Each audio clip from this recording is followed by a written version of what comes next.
Bata bangola bana bakota na groupe ba Congo bafandi. Bata ba este wana na kanisa ki bango ba Nyamurenge bakoya okota na groupe ba Swahili bafana nie. Mais bango ba oya kumemela biso na Congo langue moko kombo nango Kinyarwanda. Bon mukoni to kumema na Zambie langue moko Kinyako. Baya baza correct na bango moko. Baza kaka correct na bango moko. Soki bosengi mabe etatia mabele ya bofandi.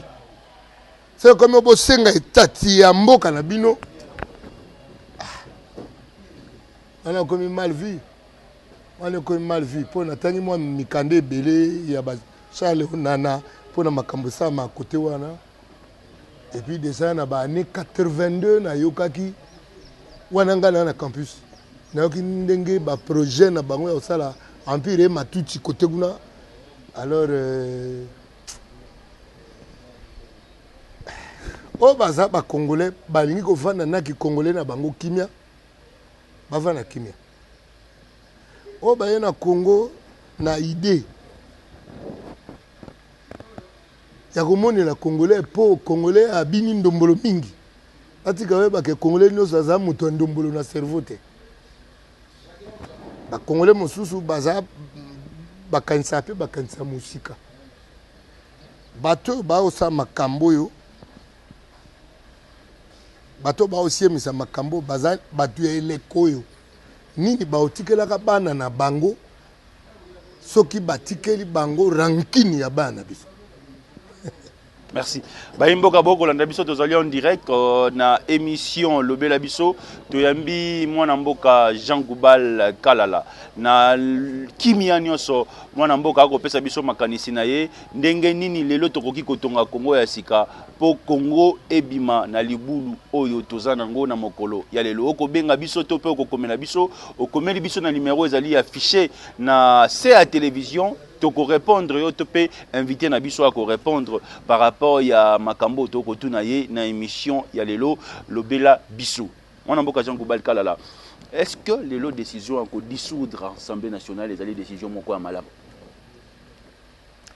ozo tuna Jean Goubal ba yibaki place ni na parlement tout Jean Goubal en tant que Jean Goubal ba yiba place ni na parlement eza penza bien pour ngati ba dissoudre comme ça mi yibi tota ba voter mi wa te totika justice ça ka musa na ngo yango justice on peut abiso ya Congo yo nde to yebe salama na yebisi yo boye comment na bango komi mema na mbeba so ba komi mema na dissolution ya parlement wana ba komi makuna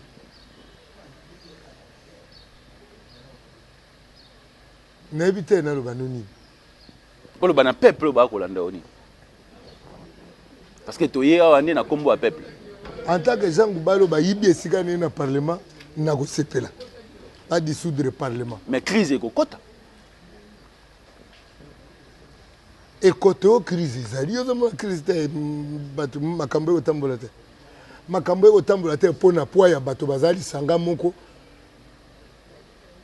obi motatambolaka so makoyo so mibale oye keli boso oye koleka liboso oye mais yo tshelo ko liboso oya otikesi meri ngo ya liboso te otambola kewa. C'est ça une crise. En fait, la crise dans le fond, la crise dans les intentions, et ça déjà à départ. Il y a une considération, il y a des gens se regardent les autres na hauteur. Balobaboui. Ce qu'on dit comme il kolo trop au mi exposé na ma confiance. Mobuta kwa gilera bando benga batu magolulu ngala za egle bino bwa magolulu yango makofe butela ki yenase to moni bandeko mosusu awa babandi kozwa makofi ase ils vont s'amener à la faute. Ce n'est pas et là où tu souhaites à moudouter c'est le temps. le temps les amène à la faute. Merci. Jean Goubal Kalala, Congolais, je pense pas qu'au Sambelak. Makambo est que les na kati église de réveil. Analyse na yo étant que d'abord mon Christo et puis Congolais. Là, Moussoulé na ba ndombolo bomona anga mabe. Mais la pensée ndombolo eza penza autour ya loketo. Et quand je parle de ndombolo, c'est pas pour minimiser Baninga. Je parle, il y a rayonnement, il y a pensée oyo eza véhiculée. C'est une pensée sexiste. C'est une pensée autour des hanches. Et cette pensée autour des hanches, ils ont la couche sur la population. Les gens qui ont tendance à s'élever, enfin, comme ils tombent la paix pour vers Christ, ils ont commis les gens qui ont tendance à s'humilier. C'est s'humilier. Les gens qui ont tendance à s'humilier et qui ont tendance à réfléchir. On appelle que la ndombolisation de la pensée congolaise, ils ont même abisso et si qu'ils même abisso wana. Ils ont même abisso à ce que les voisins ne nous respectent plus. La ndombolisation de la pensée congolaise est matolo. C'est-à-dire que le Congolais est devenu mendiant. Quelques rangs qu'il occupe, Aza mendiant. Cette mendicité inhibe la créativité. Cette mendicité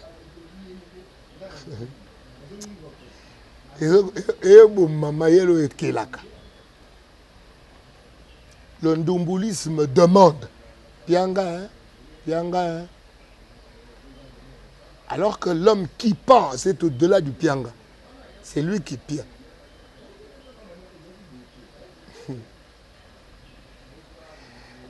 Bilom tu veux bien l'église. Gamon ma gablo. Comme vous voyez, c'est que tant que miracle fait que ça la mon robin en ma gablo pourquoi? Tu as fait beaucoup la manger mongo. Il y a Jésus pour te. Ma plan on est à ma gablo. Bino Christ le là bwana misu bo monate bwana matoi bo yokate. Tika ba démonstration ba ko mime mana faute to dana tangu ya ko mime mana faute. Azo mime mana faute. C'est que là nga ala kisabino ke tala bato yo. Obino kanisaka eza bango te.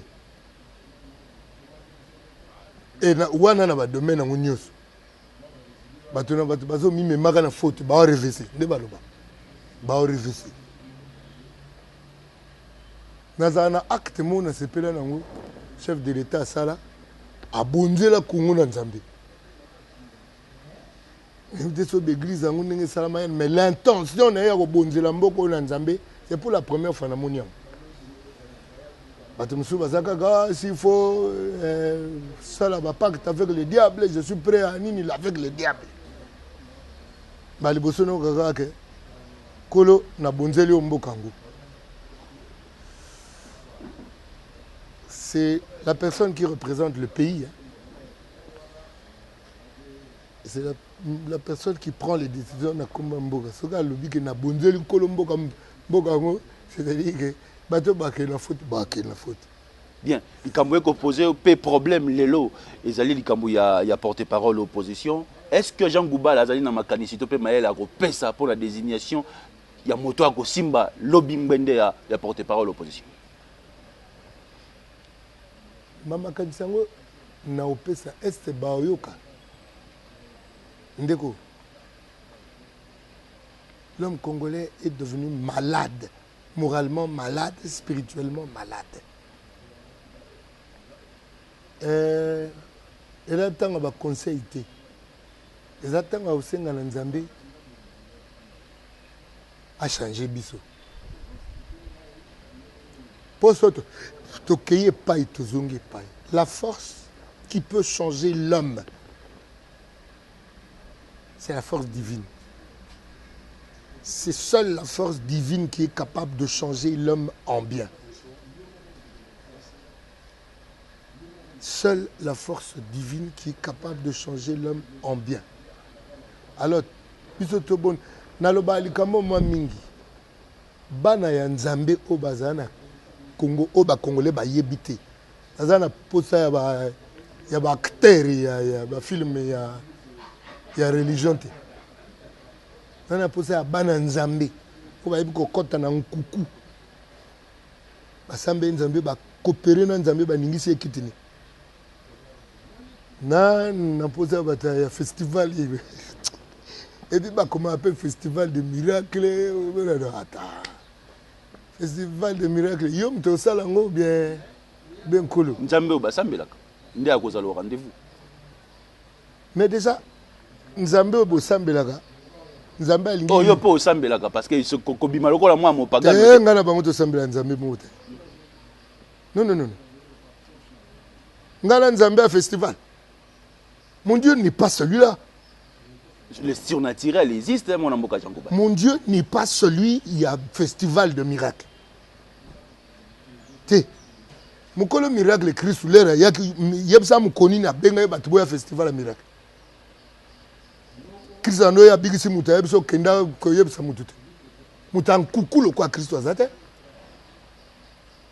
Le festival de miracles les a festival il y a ndombolo. C'est quand la pensée est ndombolo. On croit que quand on se targue, on se donne des noms, on a l'essence de ces noms qu'on s'est donnés. Non. Le simple fait, il y a le festival des miracles.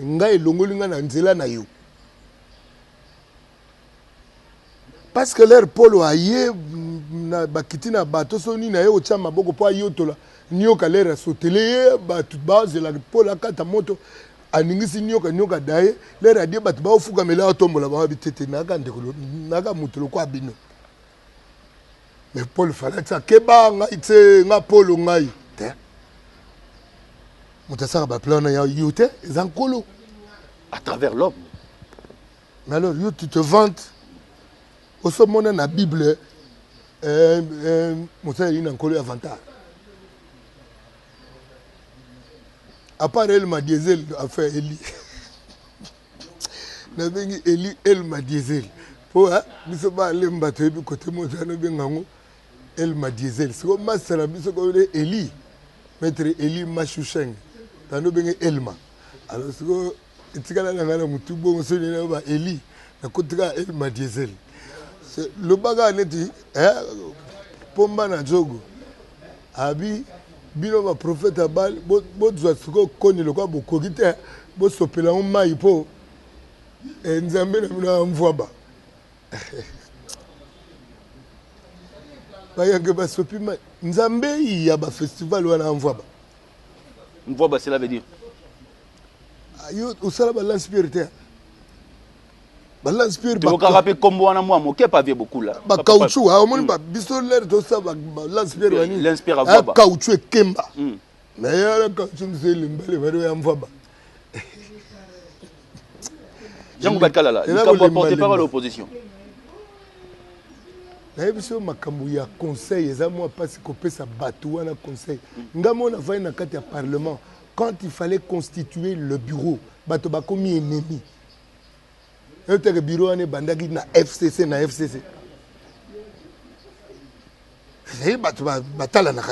Les gens sont malades. L'homme congolais est malade, moralement et spirituellement malade. Et on a dit, il faut des bana yankolo basambela. Ces gens-là sont malades, moralement et spirituellement malades. Enfin, ces gens-là, quand ils biso bana Congo. Nous sommes malades, moralement et spirituellement. Nous avons besoin de la force divine. Merci. Mokonjambo Kaloba qui 2020 est année des actions. Abandela wapi po to mona ba action ango. Soki okoki ko pesa mo maelena. Abandana ko séparer na FCC to abongisa mo cabinet na ye. Ndenge ba imboka batuni question. Abandana ko concrétiser ndinga abonzaki mboka na nkolo akende na kobanda kuna abikolo na sina bonzela au Congo gérer yango yo moko pesanga mayele ya kosala yango. J'aimerais totika na biso na dimension nkolo po pas neleki gare conseil na moni ça a rien ayo tikali nkolo na nkolo ka. Ça veut dire que le Congo est malade. Congo est très malade.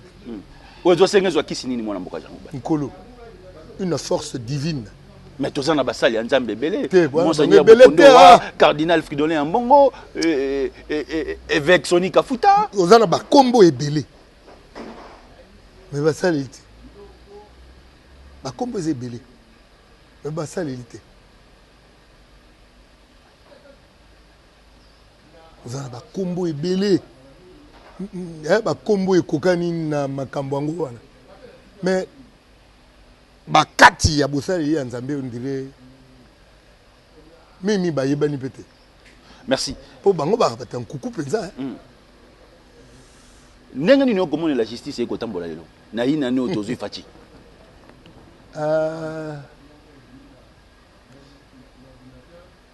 Parce que la justice est la vie d'une nation.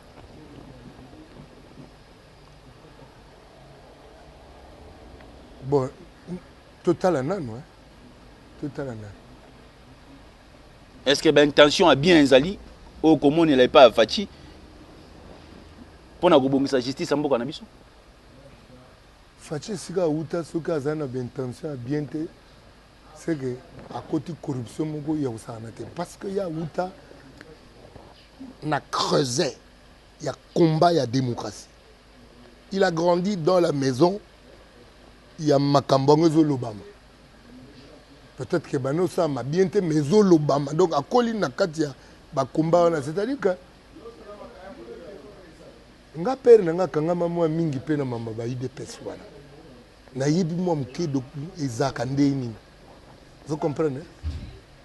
Et comme venait que l'air mon bachaye na saki mama ye ba yebisi ke pona na kata ba saki o type no azawana. Soko poni saki mususu. Mutu wana nde toko libérer alors ya yo toko bari. Eba masolo wana mera betela ne biso ngote. On sait nous toyebi bien à peu près ba combat ni batu wana ba viva. Ngamona ke nota père na ba circo.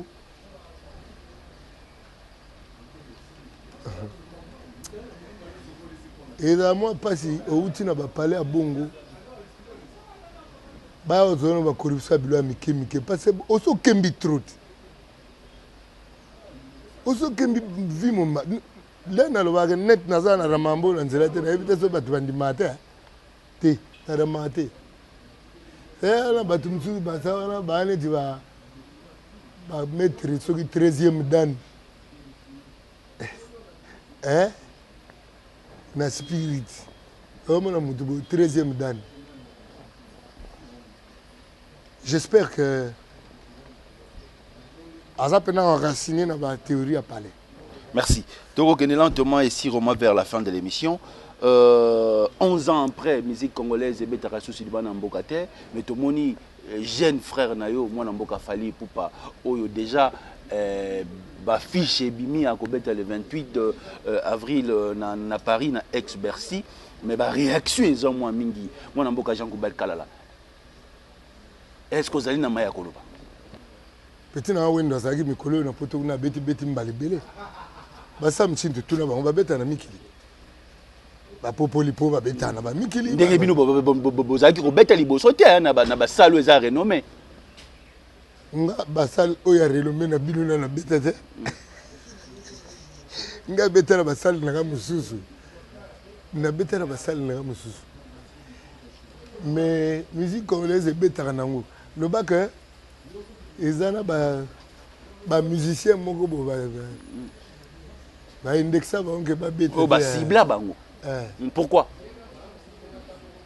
Nga naza ko naza combattant à potote, naza combattant ya partout.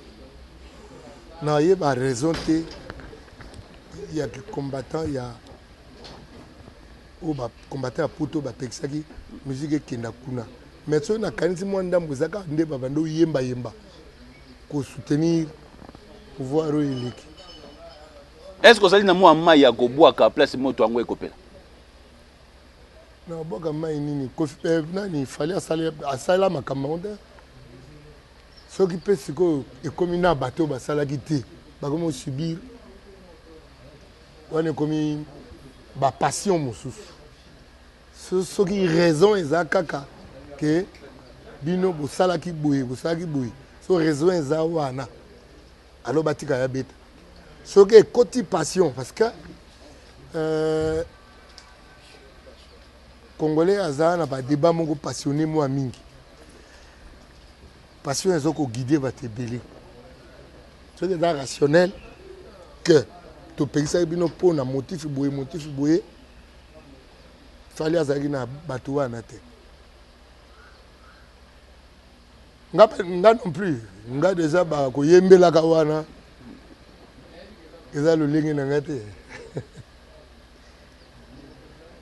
mais soki baa na raison mosusu valable te batika ya beta tu peux perdre vie Ben Yamabo ou azalaki parmi les fondateurs de Shockstar. Imagine au tirel nango ya Ben Yamabo.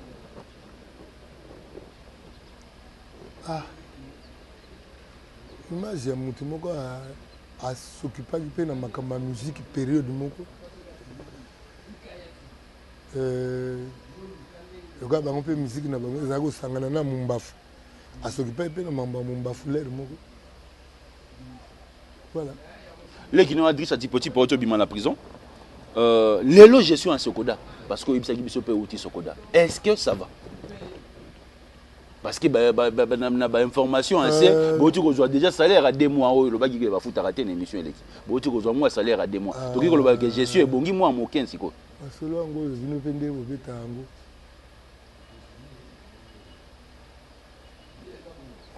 Gestion na ebongite et obonga soki organiser rationnellement. Mais des intellectuels, vous en avez Kati, Jean Goubal. N'engayo tozo ko bozo réfléchir bien. Tu l'en as qui adresse à tipo à l'objet à licencié à réfléchir bien. Bah papa Jossar Bazawana, bah bien Verkis. Pourquoi beaucoup ko ne sika mo te bo bongisa? Nga zana sokoda kaka ndenge na tika ba œuvre nanga na gestionnaire te. Et puis est-ce que licence c'est la réflexion? Hein? Mais moi, je vais réfléchir. Moi, je vais réfléchir. Sokoda. Attends, le bic licence c'est la réflexion. Moi, je vais réfléchir. Moi, je vais réfléchir. TV. Je vais discuter. Que un docteur met déjà. Ah. Est-ce que TV il y a que un docteur? C'est docteur. Et d'abord, il y a le babongo. Et ça, c'est le festival des miracles. Ah, donc, il y a un minutes à Sokoda. Mais ce que ça place, c'est que la boulou na misala ya ba congolais. Et c'est que les musiciens ba sanganite. Monsieur congolais za koko na boulou. So ba docteur na bino ba docteur ba licencié ba za boulou bo ba musicien. Bah, monsieur Bakoko na boulou. S'il y a une société, des individus au bazar boulou na Congo, et ça mingi ba musiciens, c'est-à-dire ba musiciens, bazar na lolendo à TV. Le quoi ba mona na TV mingi, ba mi comme ça Superman. Donc mon musicien comme Superman donc. Donc les musiciens, ils n'ont rien à voir dans le plan. Rien à voir. Rien à foutre. Parce que vous avez dit que vous avez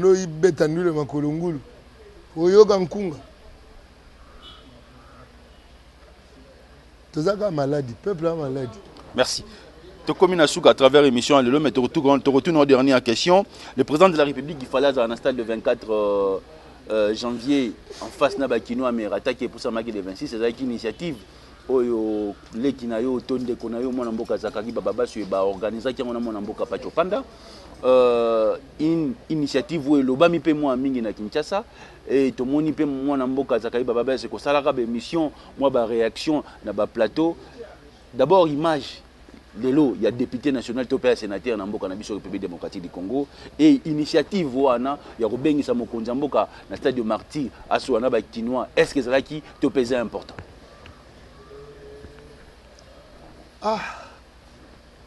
ndeko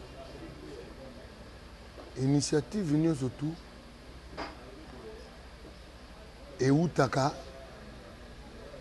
na ndenge nini ba penser yango. Quel est le fil conducteur qui pousse à cette rencontre? Pour quelle finalité? Ça fait ça kaka. Pour nous, le président Sali plein dans le stade. On n'est pas, l'heure n'est pas aux cosmétiques. L'heure est aux fondamentaux, aux basiques. Le cosmétique était l'équitro, l'apparent, et l'équitro, tout ça, les en trop. Et foutité. Ce qu'il faut des vraies réflexions, des gens qui entrent dans les profondeurs des choses. Il y en a bien dit les fondamentaux. On doit s'affranchir du cosmétique. Nous devons nous affranchir de l'apparent pour prendre à bras le corps, nos problèmes en tant qu'État, en tant que nation. Il ne faut pas que des gens réfléchissent. Il ne faut pas que des gens réfléchissent pour ce qui apparaît. Il faut que des gens, bureaux d'études, il y a ma profondeur. C'est-à-dire que ça, mitou toi na Congo, ça mitou. Ça batu ya festival et botarien. Un festival de miracles et de nigneux. Il faut des gens qui pensent. Quand on a vos zindo, il y a ma caméra, il y a vieux mabimoulou, un monétariste. Bataba bongo, batunga, batuba ebele, bakamana, professeur kamana, chunzambi, bakotina labo, il y a intelligence. Si tu as besoin de batabongo, quand tu as labo maïl, quand tu as babiloko, réfléchir sur des choses. Bon, évidemment, court, moyen, long terme, mais le long terme. Tant le chef de l'État au Solana Banakini, na stade, est-ce que le problème le plus crucial aujourd'hui, c'est le problème, il y a écologie. Changement et écologie. Mais le problème, il y a écologie. Bisoto au Kaniselamu Mabi. Atabakini propre, ngazo monango cosmétique trop. En fait, babopeto wana, et là bopeto ali bandate. Là bopeto akati.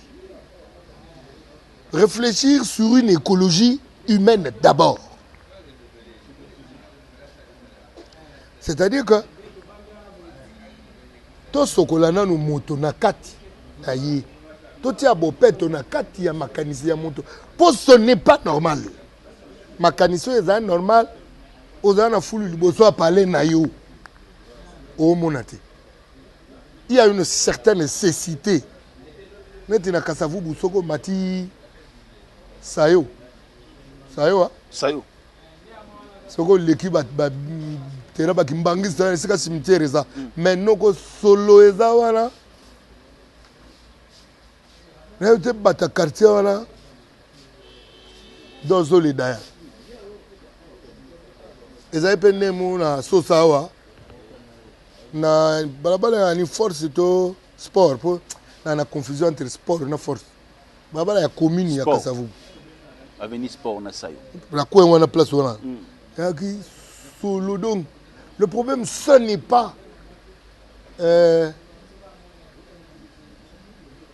la nature, les choses, bien que nous ne pas la nature, mais le problème c'est d'abord l'humain.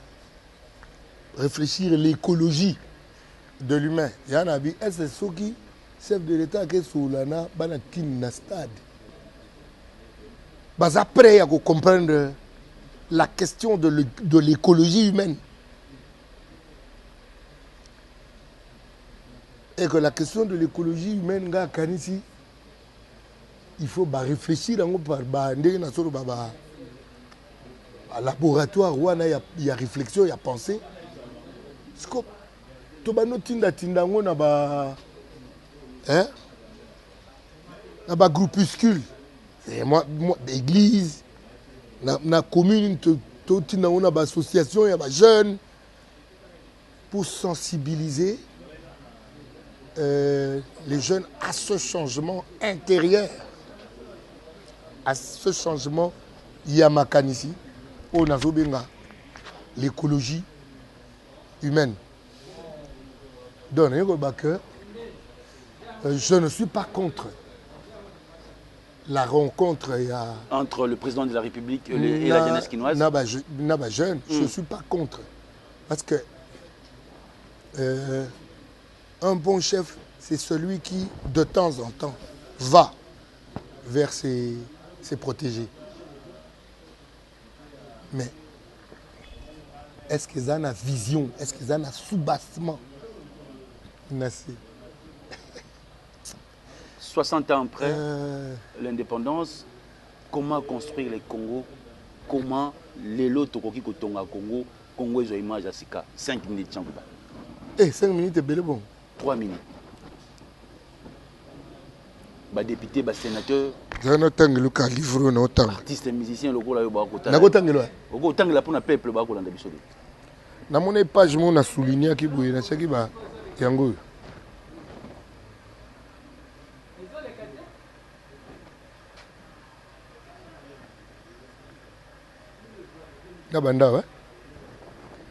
Considérant l'inquiétude et les préoccupations suscitées par une situation mondiale menaçante au cours de cet été qui précédait la guerre, Frank Bookman se demande s'il est encore possible de sauver les individus et les nations. Voici sa réponse. Le remède serait peut-être le retour à ces vérités si simples que nous avons apprises sur les genoux de notre mère et que nous avons souvent oubliées ou négligées. L'honnêteté, la pureté, le désintéressement, l'amour. La crise est essentiellement d'ordre moral. Il faut que les nations réarment moralement. Il nous faut une force assez puissante pour changer la nature humaine et combler les fossés entre hommes et entre partis. Le point de départ est de reconnaître ses propres fautes au lieu de mettre en relief celles des autres. Seul Dieu peut transformer la nature de l'homme. Le secret réside dans une grande vérité oubliée.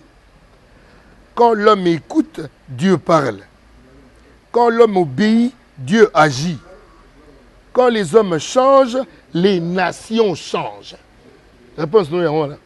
Réponse à peuple réponse il y a question tunaki. Ce qui tout changer Congo. Quand l'homme obéit, Dieu agit. Quand les hommes changent, les nations changent. On m'a leur posé la question, on a ce souvenir que on a livré. Et puis on a marqué qui. On a marqué pas Jango Yango. On a marqué on a feutre pendant les colotines. Si tout le monde aimait assez, si tout le monde partageait assez, n'est-il pas vrai que tout le monde aurait assez? Il y a assez dans le monde pour les besoins de tous, mais pas pour les convoitises de chacun. Lorsque ouvriers, patrons et capital deviennent des associés sous la direction de Dieu, alors l'industrie trouve sa vraie place dans la vie nationale. Nous n'avons pas encore su capter les immenses ressources créatrices de la pensée divine. Merci. Donc comme Nasuka, c'était Jean Goubal Kalala, net yambagi l'émission Allélo. Un grand merci. Na battu surtout ba CP l'émission. To pesimbote na Mike Lokamba archevêque, to pesimbote na honorable Ntingi Pololu, to pesimbote na Bayimbo Kanu surtout ba Roland d'émission à travers la République démocratique du Congo, to pe di banda Mboka. Merci mon Mboka Jean Goubal. Merci Nandeko Ntingi Pololu pour na mayo salaka pour na bandeko na yo. C'est mikolo na osa sous interview na ba chaîne Belete. Maintenant, pour j'ai une considération pour Nayo. Merci, président. Merci. Ciao.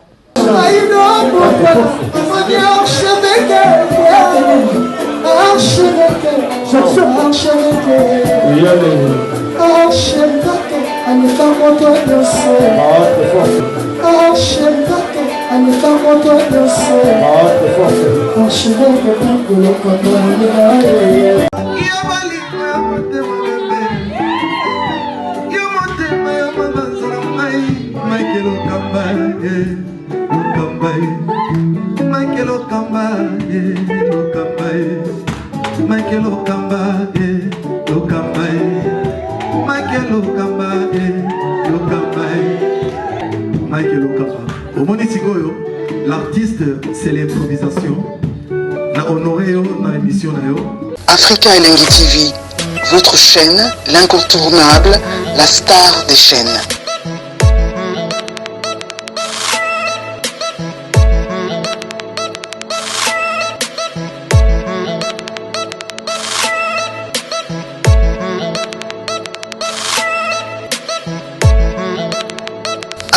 Africa Elengi TV, la magie de l'info.